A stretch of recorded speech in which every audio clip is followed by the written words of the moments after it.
Voltamos com o Horizonte Debate e hoje fazemos uma avaliação do governo Temer. Professor Rubens, você dizia de uma condução, e aí eu citei algumas figuras, queria deixar Alexandre, o professor Dimas aberto para a conversa. O que seria então o 2012 para 2013, em que caminhava? Eu me lembro, professor Dimas, de uma Dilma em 2010, ainda com uma aura muito técnica, né? Assim, uma pessoa que, de certo, lia o jornal todo dia e sabia o que estava acontecendo, tinha um pulso firme, conduzia reuniões de forma muito firme. A primeira mulher a ocupar esse cargo com muito orgulho. 2012, 2013. Em 13 ela se perde, professor Rubens, você acha? O plano dela de desenvolvimentismo, estimulando o que ela achava que era o setor produtivo, o problema é que eu acho que essas grandes empresas, o setor produtivo está muito entrelaçado com o setor financeiro. Então, o fato é que ela tentou abaixar os juros, tentou exercer controle de capitais, tudo isso com o ministro Manteiga como fiador, né, dessa política. E mantendo também algumas coisas do pacto conservador que o presidente Lula fez. Por exemplo, não mexeu na tributação, que é a tributação brasileira. Eu não sei se ela é exatamente muito alta, mas é fundamentalmente injusta e fundamentalmente difícil para as empresas, talvez o Alexandre, é extremamente difícil para as empresas. Bom, ela tentou fazer isso e não deu certo, o Banco Central começou a aumentar os juros e ela se perdeu. E a partir daí ela perdeu o rumo, ela não tinha um plano B para isso. Eu não tenho muito essa convicção, não. Eu acho que a presidenta Dilma não perdeu, nunca se perdeu, não. Eu acho que o que aconteceu no Brasil foi que, de repente, houve por mídias, grandes mídias e também pelas mídias Facebook, né, essas redes sociais aí, começou um processo de difamação, de queimação da imagem dela, um bullying mesmo. Ela foi, de repente, colocada como uma pessoa que estava perdida, que não sabia o que fazer, que era burra. Houve um processo de infantilização na classe média brasileira, que de assustar. Eu concordo que ela sofreu isso, principalmente nas novas mídias. Aliás, essas novas mídias é um território horroroso, né? Na semana do impeachment, por exemplo, essas redes sociais, assim, porque lá é uma espécie de terra de ninguém, assim, que se conta as maiores mentiras, as maiores manipulações e as pessoas recebem aquilo via Twitter e Dilma vai declarar guerra civil amanhã no Brasil.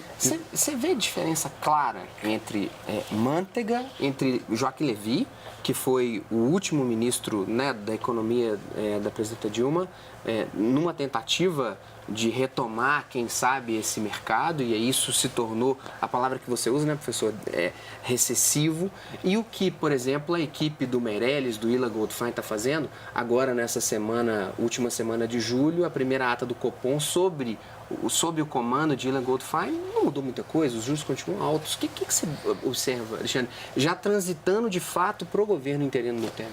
Sim, eu queria só fazer um gancho lá atrás, porque voltando no governo Lula mesmo, o Lula, quando ele assumiu, vamos pegar a economia quando ele pegou, a China estava bem acelerada, as commodities estavam em preços estratosféricos, e o que aconteceu? A arrecadação foi muito alta. Sim. Então, ele deveria ter pego esse superávit e feito as reformas, infraestrutura, investido mesmo nessas partes para permitir um desenvolvimento. E ele criou vários programas assistencialistas, que são importantes. Tá? Não são assistenciais, não. São desenvolvimentistas. Foi importante. Não estou criticando ele, não. São desenvolvimentistas. Ele foi muito importante. Só que ele fez isso quando estava com bonança. Então, ele atravessou o período dele econômico com bonança. Então, e resolveu, com programas, ele atendeu os dois lados, né? A economia não foi afetada e os programas sociais andaram ok. Quando entrou a presidente Dilma, já começou esses problemas de crise e tudo, e caiu a arrecadação com as empresas menos produtivas, a China desacelerando. Então, manter esses programas sociais, ela manteve, mas a conta não estava fechando, porque ela estava arrecadando menos. Então, agora fica difícil você encontrar um equilíbrio. Por quê? Você não vai cortar, porque são programas importantíssimos. Então, você vai ter que acabar, em algum momento, aumentando imposto para controlar isso aí. Você acha que, por exemplo, a vinda de uma CPMF... Não é que eu acho que isso vai...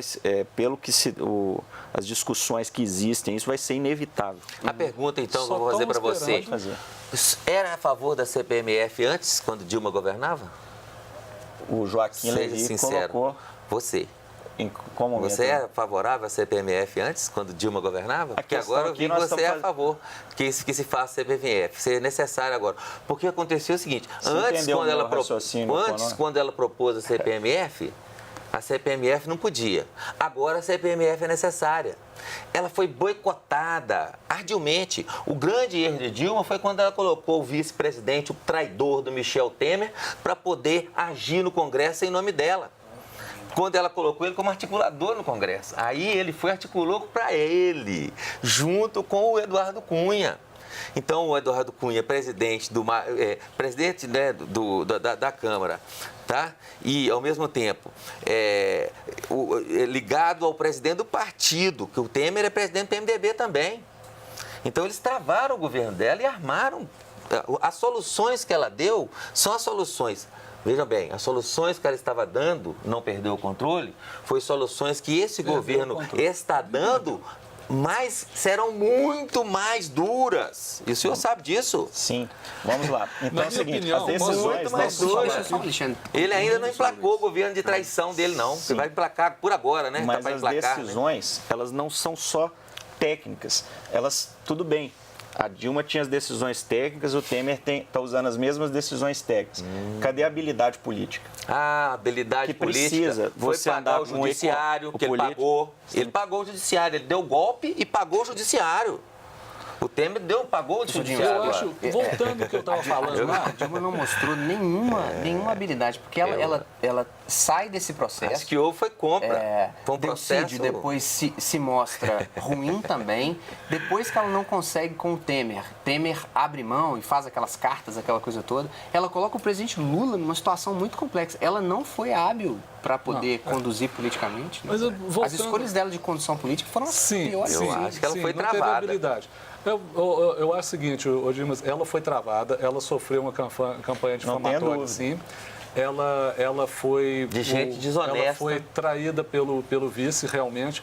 Vamos comparar, por exemplo, a atitude do Itamar Franco, quando houve o impeachment do Collor e o do Temer. O Itamar Franco ficou lá, tranquilo, na dele lá. Não alterou políticas. Não, ficou lá. Não articulou nos bastidores. Não articulou, ficou esperando. Quando o impeachment chegou, Itamar Franco chegou lá e tomou conta. O Collor foi acusado em cima de um fato. Sim, o Collor havia um fato. Exato. Agora, eu quero voltar ao que eu falei, nós estamos aqui discutindo. Eu acho, Dimas, que ela se perdeu, sim. Esse era o plano dela, ela não tinha um plano B quando fez água esse plano neodesenvolvimentista dela. E aí ela se perdeu quando foi eleita na campanha contra o Aécio e contra a Marina, dizendo que a Marina iria estimular a alta de juros, iria fazer a recessão, e fez exatamente isso. Chamou Joaquim Levy e julgou o país numa recessão brutal. É interessante, a gente está caminhando para o final do segundo bloco. Ainda temos ainda uns 2 minutos para a gente poder fechar isso. E o que eu acho que mais, e falar com pessoas de tão gabarito e conteúdo e currículo, é que avaliamos o governo Temer, mas a gente ainda está, são 3 blocos do programa, ainda estamos avaliando o fim do governo Dilma. Acho que o interessante o convite era para falar do Temer e a gente se estende, e não vou podar de forma alguma essa ideia de ainda falarmos do governo Dilma, porque esse governo Temer, na minha opinião, ainda não veio mostrar que veio. Porque as decisões políticas foram horríveis, as pessoas que ele colocou...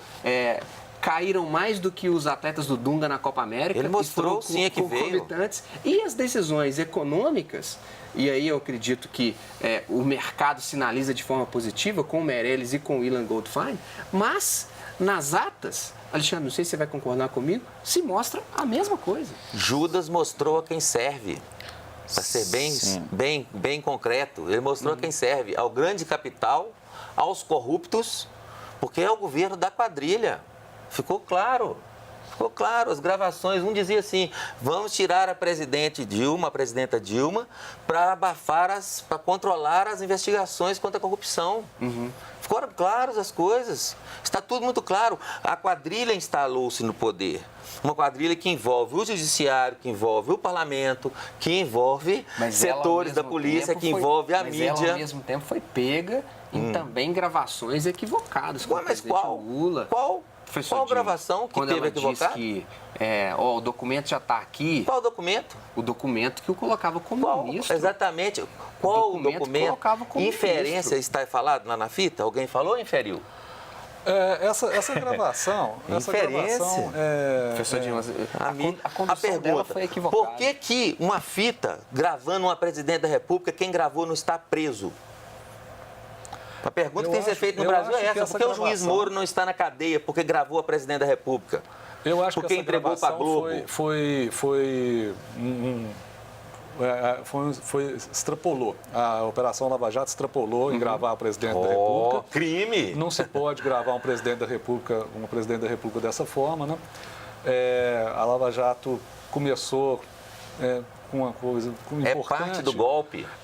Mas ela se perdeu porque ela... Bom, não vamos falar sobre a Lava Jato, vamos falar sobre o Temer, então. Mas tá tudo isso. Mas aí deixa eu voltar para o terceiro bloco. No terceiro bloco, nós, enfim, falaremos do governo Temer.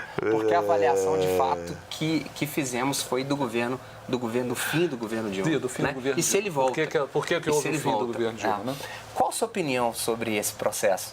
Eu te convidei no primeiro bloco para falarmos sobre o governo Temer. E, de forma muito legítima, ainda estamos discutindo o fim do governo Dilma. Vamos para um breve intervalo. Até daqui a pouco.